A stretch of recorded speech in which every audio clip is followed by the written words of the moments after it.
রাশিয়ার জ্বালানি তেলের প্রধান ক্রেতা দেশগুলোর উপর কঠোর নিষেধাজ্ঞা আরোপের লক্ষ্যে একটি গুরুত্বপূর্ণ বিল পাশ করেছে মার্কিন সিনেট।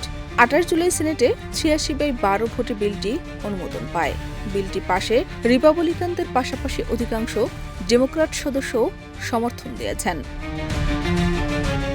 এই বিলের মাধ্যমে মার্কিন প্রেসিডেন্ট ডোনাল্ড ট্রাম্পকে রাশিয়া থেকে তেল ও প্রাকৃতিক গ্যাস আমদানিকারী শীর্ষ দেশগুলোর উপর সর্বোচ্চ ১০০% শুল্ক আরোপের ক্ষমতা দেওয়া হয়েছে।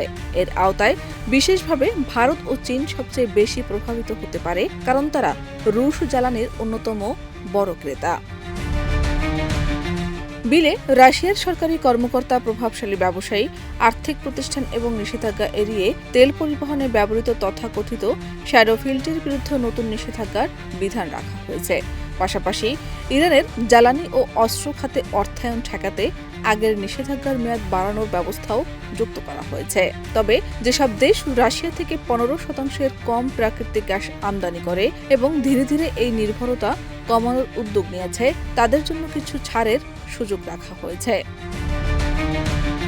প্রয়াত মার্কিন সিনেটর লিন্ডসে গ্রাহামের দীর্ঘদিনের উদ্যোগে বিলটি প্রণয়ন করা হয়। তার মৃত্যুর পর স্মরণ সভার কয়েক ঘণ্টার মধ্যে বিলটি সিনেটে উত্থাপন করা হয়। একই দিনে ক্যাপিটল হিলে সিনেটরদের সঙ্গে বৈঠক করেন ইউক্রেনের president Volodymyr Zelensky.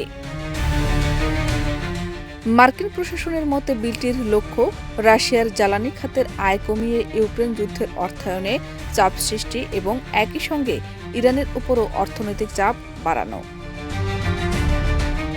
Shahnaz Parveen, দেশ রূপান্তর।